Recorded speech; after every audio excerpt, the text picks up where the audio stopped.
దేవుడి శిలువలో పలికిన ఆరవ చదువు. యోహాను సువార్త 19:30. యేసు ఆ చివరి పుచ్చుకొని సమాప్తమైనది అని చెప్పి తల వంచి ఆత్మను అప్పగించింది. ముందుగా దేవుడికి వందనాలండి. ఈ అవకాశం ఇచ్చిన దైవ సేవకులకి నా నిండు వందనాలు, సంఘబిడ్డలందరికీ నా వందనాలండి. ఇప్పుడు ఒక పాట పాడుకున్నాను. ఆకాశానికి భూమికి మధ్య వేలాడుచున్నావా, ఆలోకానికి మమ్మును చేర్చ నిత్యమైనావా. ఆకాశానికి భూమికి మధ్య వేలాడుచున్నావా, ఆలోకానికి మమ్మును చేర్చ నిత్యమైనావా. మహనీయుడా నీ బలియాగం, మహనీయుడా నీ బలియాగం, మరువలేని మధుర పర్వం. ఆకాశానికి భూమికి మధ్య వేలాడుచున్నావా, పెడరెక్కలు విరిచి కట్టినా, మెడబట్టి నెట్టినా, అపహాస్యము చేసి తిట్టినా, ముసుగేసి కొట్టినా, మౌనముగానే సహించితివా, మౌనముగానే సహించితివా. నా శిక్షను భరించితివా, నా శిక్షను భరించితివా.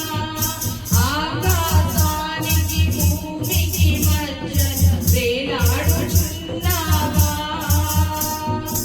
ఆలోకానికి మమ్మును చేర్చ నిత్యమైనావా. అందరూ ప్రార్థన చేస్తున్నామండి.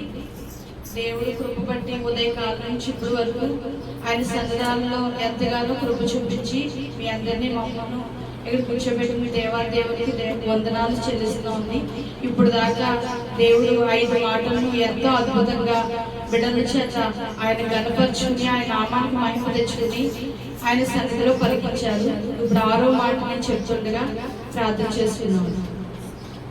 స్తోత్రం స్తోత్రం స్తోత్రం మహాపరిశుద్ర మహోన్నత మహాగండ సర్వశక్తి మంత్ర నీకే వందనాలు స్తోత్రాలు చెల్లిస్తున్నాం తండ్రి ప్రభా.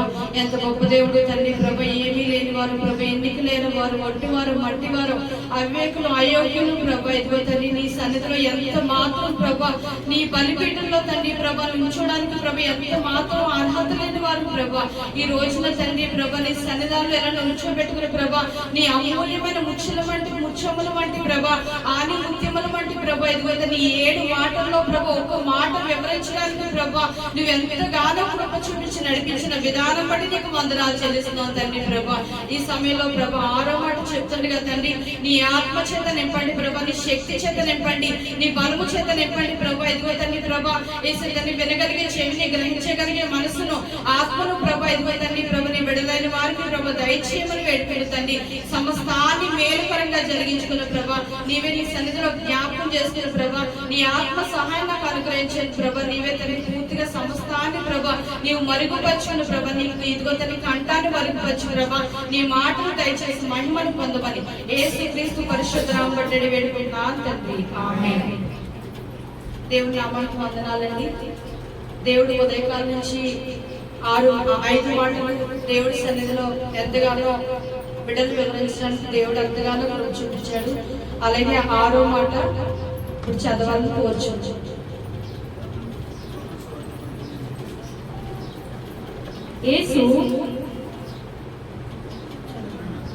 యేసు ఆ చిరక పుచ్చుకొని సమాప్తమైనదని చెప్పి తల వంచి ఆత్మను అప్పగించెను.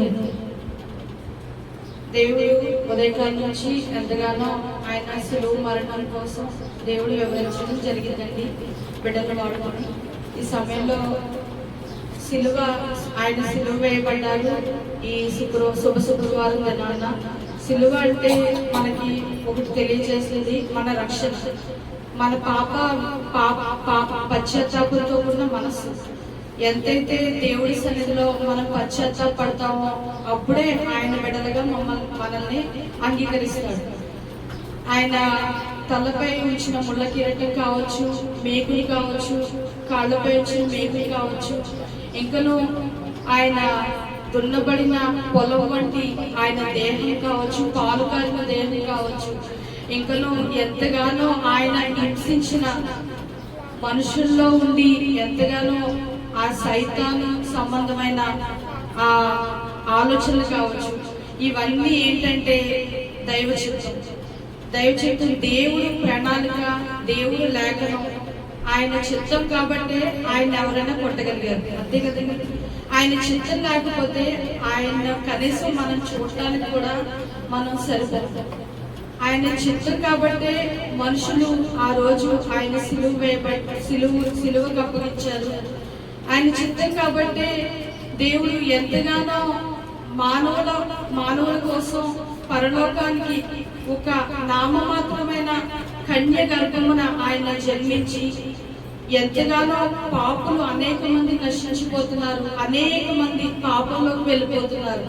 ఎంతగానో ఒకరికి ఒక మాట మనం చెప్పినప్పుడు, ఒకరికి మన మాట చెప్పినప్పుడు ఎంతగానో వారు మన మాట విన్నప్పుడు వాళ్ళని బుజ్జగిస్తాం, వాళ్ళతో మాట్లాడడానికి ట్రై చేస్తాం.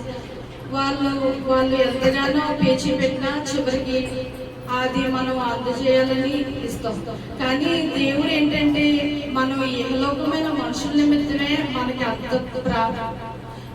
అటువంటిది ఉంటే, పరలోకమైన దేవుడు మన సృజించి తల్లి గర్భంలో నేను పిండముగా రూపించబడకముందే నేను నిన్ను ఎరిగి ఉన్నాను, నీ నడకను నీ పడకను నువ్వు కూర్చుండటయు లేచుటయు నువ్వు నడుచుటయు నువ్వు ఎరిగిన సమస్తాన్ని నేను చూస్తున్నానని ఇప్పటికీ ఆయన చెప్తున్నాడు కదా. అలాంటిది ఆయన సిలువ వేయడానికి ఈ మనుషులు ఏర్పాటు వారు దేవుడు. అలాగే ఈ సిలువ మరణాన్ని ఎంతగానో ఇంకో 20 నిమిషాల్లో ఈ సిలువ నిమిత్తం మొత్తం వాక్యాలన్నీ కంప్లీట్ అవుతాయండి. దేవుడు సమాప్తమైనది అంటే ఏ పని నిమిత్తమైతే ఈ లోకానికి వచ్చారో, ఏ పని పూర్తి చేయడానికి ఈ లోకానికి వచ్చారో ఒకసారి ఆదికాండం 1వ అధ్యాయం ప్రారంభం నుండి చదువుకుందామండి. ఆది నుండి దేవుడు భూమి ఆకాశాలు సృజించాను. భూమి నిరాకారంగాను శూన్యంగాను ఉండేది. చీకటి అగాధ జలముల పైన కమ్మి ఉండేది. దేవుని ఆత్మ జలముల పైన అల్లాడుచుండేది. దేవుడు వెలుగును కమ్మని పలుకగా వెలుగు కలిగను. వెలుగు మంచిదైనట్టు దేవుడు చూచాను. దేవుడు వెలుగును చీకటిని వేరు చేశాడు. దేవుడి వెలుగునకు పగలనియు చీకటికి రాత్రనియు పేరు పెట్టారు. అస్తమును ఉదయమును కలుగగా ఒక దినమైంది. ఆయన ఈ లోకాన్ని ఎంత సంఖ్యతో ఆయన ప్రారంభించారండి, ఎంత సంఖ్యతో పూర్తి చేశారు. ఆయన 7 రోజుల్లో 6 రోజులు మొత్తం సమస్తాన్ని సృజించారు. పశువులు కావచ్చు, మళ్ళీ భూమి ఆకాశాలు కావచ్చు, మళ్ళీ నీరు నిప్పు గాలి వాతావరణం మొత్తం అన్నిటినీ కావచ్చు ఆయన సృజించారు. ఏడో దినం అంటే ఆయన విశ్రాంతి దినం. 7వ దినం ఆయన ఎంతగానో విశ్రాంతి తీసుకున్న దినం అన్నమాట. ఇక్కడ సమాప్తమైనది అంటే విశ్రాంతి దినం. అంటే ఈ రెండు దేవుడు ఎంతగా సమకూర్చాడో చూడండి. నిజంగా ఈ రోజున నిజంగానే భూమి ఆకాశం నీరు నిప్పు గాలి వాతావరణం ఈ వెలుగు ఈ ప్రకృతి ఈ చుట్టూ ఉన్న జంతువులు ఏది ఒకటి లేకపోయినా మనం ఉండగలమండి, మనం ఉండలేం. అలాంటిది ఇవన్నీ సృజించిన దేవుడే మరణమవుతే కనీసం ఆయన సన్నిధిలో ఒక గంట, ఒక 10 నిమిషాలు, ఒక పావు గంట, ఒక 15 నిమిషాలు, రోజంతా రోజుకి 24 గంటలు, 24 గంటల్లో ఒక 10 నిమిషాలు పావు గంట ఆయన సన్నిధిలో గడపలేని నిజంగా జీవితం ఎంత వ్యర్థం. అంటే దేవుడు బయటికి వెళ్ళామంటే ఎన్ని ప్రమాదాలు, ఎన్ని ఘోర ప్రమాదాలు. ఉదయం వెళ్ళిన వ్యక్తి రాత్రికి రావడానికి ఎంత లోపలికి ఇంట్లోకి రావడానికి ఎంత భయంకరంగా ఉంటుందో ఈ ప్రపంచంలో. చంటి బిడ్డల దగ్గర నుంచి వృద్ధుల వరకు ఎన్నో హత్యలు, ఎన్నో మరణాలు, ఎన్నో అగత్యాలు, నిజంగా ఎన్నో దొంగతనాలు, దోపిడీ. నిజంగా మనుషులు బయట తిరగాలంటే అసలు సెక్యూరిటీ లేదు. అలాంటిది దేవుడు సెక్యూరిటీ ఇచ్చాడు. ఆ దేవుని సన్నిధిలో మీరు మేము గడపడానికి ఎంతగానో ఆలోచిస్తున్నాం. ఈ రోజు దేవుడు సమస్తాన్ని సృజించడానికి దేవుడు కృప చూపించాడు. అలాగే సమాప్తమైనది అంటే ఆయన ఏ పని నిమిత్తం అయితే వచ్చారో ఆ పని ఆయన తుదముట్టించారు. సమాప్తమైనది అంటే దేవుడు ఎంతగానో ఈ భూలోకంలో ఉన్న సమస్తాన్ని కలుగు చేసి ఒక తల్లికి బిడ్డకి తల్లిని, భర్తకు భార్యకు భర్తను, వీరిద్దరికి బిడ్డల్ని, ఒక కుటుంబాన్ని ఏర్పరిచారు. ఆయన కుటుంబ జీవితంలో ఎంతగానో బాధలు వచ్చినా, నిందలు వచ్చినా, కష్టాలు వచ్చినా, ఎటువంటి వ్యతిరేకతలు వచ్చినా మనం ఎవరితో చెప్పుకుంటామండి? ఒక భార్య అయితే ఒక భర్తతో చెప్పుకుంటాం, భర్త అయితే ఒక భార్యతో చెప్పుకుంటాం, భార్య భర్తలు అయితే ఇంకా వారికి పిల్లలు బాగా అర్థం చేసుకుంటే ఆ పిల్లలకు చెప్పుకుంటారు. ఆ పిల్లలు, భార్య, భర్త వీరెవరు అర్థం చేసుకోకపోతే ఎవరు చెప్పుకుంటారు? ఆ దేవుడి సన్నిధిలో మనం గడపకపోతే మన మనవి దేవుడి సన్నిధిలోకి ఎలా వెళ్తుంది? ఎప్పుడైతే దేవుడి సన్నిధిలో మనం గడపగలుగుతామో దేవుడు అద్భుత రీతిగా మన విన్నపాన్ని, మన సమస్తమైన మనకి ఏదైతే ఈ భూలోకానికి కావాలో సమస్తాన్ని ఆయన అనుగ్రహిస్తారు. ఎంతగానో దేవుడి కృప చూపించి ఈ గుడ్ ఫ్రైడే గడిచిన గుడ్ ఫ్రైడే నుంచి ఇప్పుడు వరకు ఎంతగానో ఆయన సన్నిధిలో ఉంచాడు. నేనైతే నిజంగా చెప్పాలంటేనండి, మొన్నటి వరకు ఏదో నాకు వచ్చి ఏదో రిఫరెన్స్ రాసుకున్నాను. ఇప్పుడు ఈ 4 మాటలు కూడా నేను చెప్పిన మాటలు కాదు. దైవ సేవకులు మొన్న ఒకటి ప్రార్థన చేశారు. ఇక్కడ నిలబడేది మీరు కాదు, మీరు శిలువ దర్శనం చూస్తారు. నిజంగా ఆయన దర్శనాన్ని నిజంగా ఆ మాటలు చెప్తుంటే నిజంగానే మన కళ్ళ ముందు ఆయన్ని ఎన్ని చిత్రహింసలు పెట్టారో, ఎన్నైతే వేదన చెందించారో, ఎంతమంది అయితే ఆయన దూషించారో, మాట్లాడారో, ఎంతమంది అయితే ఆయన సన్నిధిలో ఉన్న, ఆయనతో నడిచిన, ఆయనతో గడిపిన, ఈ లోకానికి ఆయన ఏ విషయమైతే దేని నిమిత్తమైతే వచ్చారో అవన్నీ తెలిసినా సరే ఈ రోజు వారు ఆయన చిత్తం నెరవేర్చలేకపోయారు. ఆ లేఖనం నెరవేరిందని తండ్రికి కుమారుడికి మాత్రమే తెలుసు. కానీ ఈ రోజు మనం పాత నిబంధనలు అయితే వారు బలులు అర్పించేవారు, కోడెగుడి మేకలను అర్పించేవారు. ఈ క్రొత్త నిబంధనలు అయితే మన కోసమే ఆయన బలి అయ్యారు కదా, మన కోసమే ఆయన రక్తం ఇచ్చారు కదా, మన కోసమే ఆయన శరీరాన్ని సైతం నిజంగా దున్నబడిన పొలంలో చేసుకున్నారు కదా. ఎంత గొప్ప, నిజంగానే అద్భుతమైన విషయం. ఈ రోజు ఆయన శిలువ దర్శనాన్ని మన కళ్ళ ముందుగానే పెట్టుకుంటే నిజంగా ఆత్మానుసారంగా కానీ ఆయన్ని ఒక్కసారి పరీక్షించుకుంటే మనం తిరిగి ఎటువంటి లోకాశలు, పాపాశలు, ఎటువంటి సైతాలు, బంధకాలు ఇటువంటివేవి మన దరిదాపుల్లోకి రావు. ఇవన్నీ రాకపోతే మన ఇంట్లో గొడవలే ఉంటాయండి, గొడవలే ఉండవు. భార్యకి భర్తకి గొడవ ఉండవు, తల్లి బిడ్డలకి గొడవ ఉండవు. ఎప్పుడైతే మనం సత్యం స్వతంత్రం చేస్తారంటారు, సత్యం 6 6:12 ప్రకారం మనం పోరాడేది శరీరంతో కాదు కానీ ఆత్మతోనూ, వాయుమండల అధిపతులతోనూ, అధికారులతోనూ. మనం ఎప్పుడైతే ఈ సత్యం తెలుసుకుంటామో దేవుడు అద్భుత రీతిగా మన కుటుంబంలో సంతోషం నెలకొల్పుతాడండి. దేవుడు ఎంతగానో ఈ గొప్పగా ఈ మాటలు వివరించడానికి దేవుడు ఆయన సన్నిధిలో ఈ 4 మాటలు ఆయన సొంతంగా చెప్పడానికి ఎంతగానో దేవుడు కృప చూపించాడండి. సమాప్తమైందన్నాడు. గడిచిన గుడ్ ఫ్రైడేలో ఎంతమంది అయితే మారు మనసు పొందారో, మారు మనసు పొందలేదో నాకు తెలియదు. కానీ ఈ గుడ్ ఫ్రైడేలో దేవుడు ఈ చెప్పిన మాటలు వారి మనస్సును ఉంచుకుని దేవుడికి అంగీకారమైన జీవితాన్ని, అనుభవరీతితో కూడిన మనస్సును దేవుడు సన్నిధిలో ఒక ప్రణాళికగా మనం మలుచుకుంటే దేవుడు ఎంతగానో ఈ గుడ్ ఫ్రైడేలో మనల్ని ఎక్కడించిన దేవుడు నిజంగా మనం ఎవరైతే మారలేదో, మన కుటుంబ సభ్యులు ఎవరైతే మారలేదో, ఎవరైతే మనం దారి నిమిత్తమైతే విజ్ఞాపన చేస్తున్నామో, ఎవరి నిమిత్తమైతే ప్రార్థన చేస్తున్నామో, ఎవరి నిమిత్తమైతే అంగలారుస్తున్నామో ఆ బిడ్డను దేవుడు మళ్ళీ గుడ్ ఫ్రైడేకి దేవుడు ఇదే సన్నిధానంలో ఉంచబోతున్నాడండి. దేవుడు అద్భుత రీతిగా ఆయన సందేశాన్ని విన్న ఏ బిడ్డను ప్రోత్సహించే దేవుడు కాదు.